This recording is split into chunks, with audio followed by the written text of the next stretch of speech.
माय Lord, विक्री करारामध्ये टंकलेखनाची स्पष्ट चूक आहे. विक्रेता याचा फायदा घेऊ शकत नाही. सक्तीचा आदेश देऊन दुरुस्ती करार करण्याचे निर्देश द्यावेत. नमस्कार मित्रांनो, आज आपण एका महत्वाच्या विषयावर बोलणार आहोत की एखादी जमीन आपण खरेदी केली, मोबदला पूर्ण दिला, परंतु दस्तऐवजामधील जमीन घेणाऱ्याचे नाव राम किसन ऐवजी रा किसन झाले. विक्रेत्याला बोलवले असतो, जास्त पैशाची मागणी करतोय, काय करावे लागेल? हा जो महत्वाचा प्रश्न आहे आणि हा आपल्या रोजच्या आयुष्यातला प्रश्न आहे की एखादा दस्ता आपण करत असताना त्या दस्तावरील जर नाव लिहिताना अनावधानाने टायपिंग मिस्टेकने जर चुकलं तर त्यासाठी काय करावे लागेल, ही महत्वाच्या विषयावर आपण आपल्या कोर्ट कचेरी या युट्यूब चॅनलचे ऍडमिन श्री कैलासजी नाईक साहेब यांच्यासोबत चर्चा करणार आहोत आणि त्यांच्याकडून या प्रश्नाचे आपण उत्तर जाणून घेणार आहोत. मित्रांनो, तर नाईक साहेब नमस्कार. नमस्कार. नेहमी असं होतं की आपण एखादा व्यवहार ठरवतो, घाईघाईमध्ये चोरून व्यवहार करायचा असतो, कोणीतरी दुसरा आणखी जास्त पैसे देऊन ती मिळकत विकत घ्यायला असं आपल्याला भीती असते. त्यामुळे आपण घाईघाईमध्ये व्यवहार ठरवतो, घाईघाईमध्ये दस्त लिहितो, त्याच्यामध्ये टायपिंग मिस्टेक होते आणि टायपिंग मिस्टेक जी झालेली आहे दस्त तसाच नोंदवला जातो. आणि दस्त नोंदवला जातो, दस्त आपण घरी आणतो, तो दस्त नोंदीला देतो आणि नोंदीला दिल्यानंतर आपल्या असं लक्षात येतं की त्या दस्तामध्ये जे आहे ते टायपिंग मिस्टेक झाली आहे. जसं की या प्रकरणामध्ये आहे की दस्तामध्येच घेणाऱ्याचं नाव जे आहे ते कानामात्रामध्ये चुकलेलं आहे. आता याच्यामध्ये 2-3 गोष्टी आपण पाहणं गरजेचं आहे गावडे साहेब. पहिली गोष्ट जी आहे ती, जेव्हा आपण एखादा खरेदी खताचा दस्त करतो तर त्या खरेदी खताचा दस्तामध्ये मजकूर जो आपण लिहितो तो पूर्ण लिहितो की मिळकतीचं वर्णन लिहितो, देणा घेणाऱ्याचं नाव लिहितो, रकमेचा उल्लेख करतो, रक्कम मिळाली म्हणून लिहितो, काही बोजा नाही म्हणून लिहितो. या सगळ्या गोष्टीसोबत त्या दस्तासोबत आपण सातबाराचा उतारा जोडतो. जो घेणारा व्यक्ती आहे तो शेतकरी आहे याच्याबद्दल उतारा जोडतो. आणि सर्वात महत्वाचं म्हणजे त्या दस्ताला देणार आणि घेणार यांचे आयडी प्रूफ लावलेले असतात.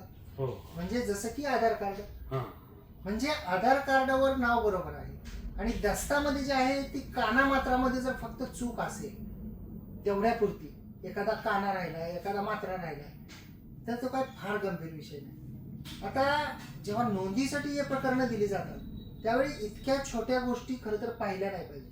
कारण ज्या दस्तामध्ये अशी कानामात्राची चूक आहे त्या दस्ताला लावलेला आयडी प्रूफ आहे ना, तर ते आयडी प्रूफ व्हेरीफाय करून तो कानामात्रा खरं तर इग्नोर केला गेला पाहिजे.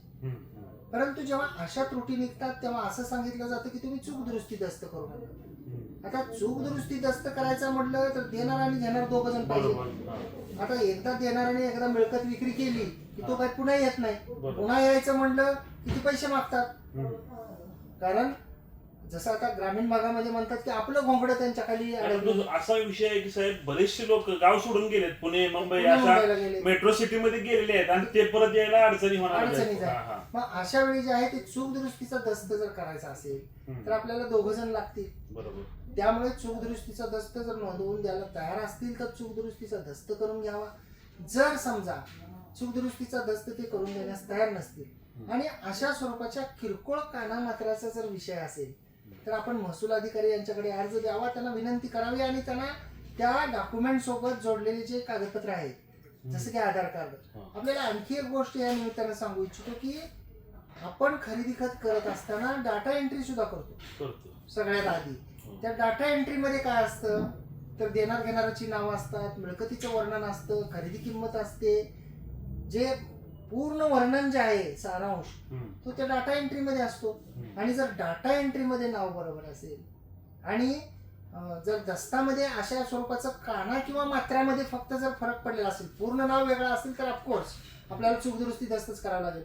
तर त्याच्याने काही फारसा फरक पडत नाही असं मला वाटतं. कारण डाटा एंट्रीमधलं नाव, त्याच्यासोबत जोडलेले आधार कार्डमधलं नाव हे दोन्ही एक आहेत आणि फक्त घेणाऱ्याच्या नावामध्ये जर एखादा काना मात्रा हा जर टायपिंग मिस्टेक असेल तर नोंद लागायला काहीच हरकत नाही असं मला वाटतं. या उपरही जर महसूल अधिकारी जर का नोंदच लावत नसतील तर पुन्हा नाईलाजास्तव न्यायालयात यावं लागतं, जे कधीच येऊ नये. कारण ही बाब खूप छोटी आहे. आपण महसूल अधिकाऱ्यांशी बोलून या गोष्टी करू शकता, त्यांना विनंती करू शकता की हे एवढे डॉक्युमेंट आहेत ज्याच्यात आमचं नाव बरोबर आहे, हे फक्त काना मात्र आहे आणि ज्याच्याने दुसऱ्याच्या हक्कावर काही हे पडणार नाही, फरक पडणार नाही, बदल होणार नाही. हम्म. कोणत्याही प्रकारचा बदल फरक होणार नसल्यामुळं आणि ज्यांनी खरेदी घेतली त्यांचे सर्व डॉक्युमेंट, त्यांची डाटा एंट्री, ते सर्व त्या दस्तावेजात जोडलेलं असल्यामुळं अशा प्रकारे दुरुस्ती करण्याच्या संदर्भामध्ये म्हणजे नोंदी लावण्याच्या संदर्भामध्ये कोणतीही अडचण यायला नाही पाहिजे. परंतु जर का प्रश्न सुटतच नसेल तर आपण आदेशात्मक ताकिदीचा दावा सुद्धा करू शकतो की यांनी असं असं चूकदुरुस्ती दस्त नोंदवून द्यावा. कारण खरेदी खत लिहून देणार कोण असतं तर ज्यांची मिळकत असते. बरोबर. त्यामुळं तो दस्त जो लिहिला गेलेला आहे तो त्यांच्या सांगण्याप्रमाणे लिहिला गेलेला आहे असं मानण्यात येतं. जी चूक झालेली आहे ती त्यांच्यामुळे झालेली आहे असं मानण्यात येतं.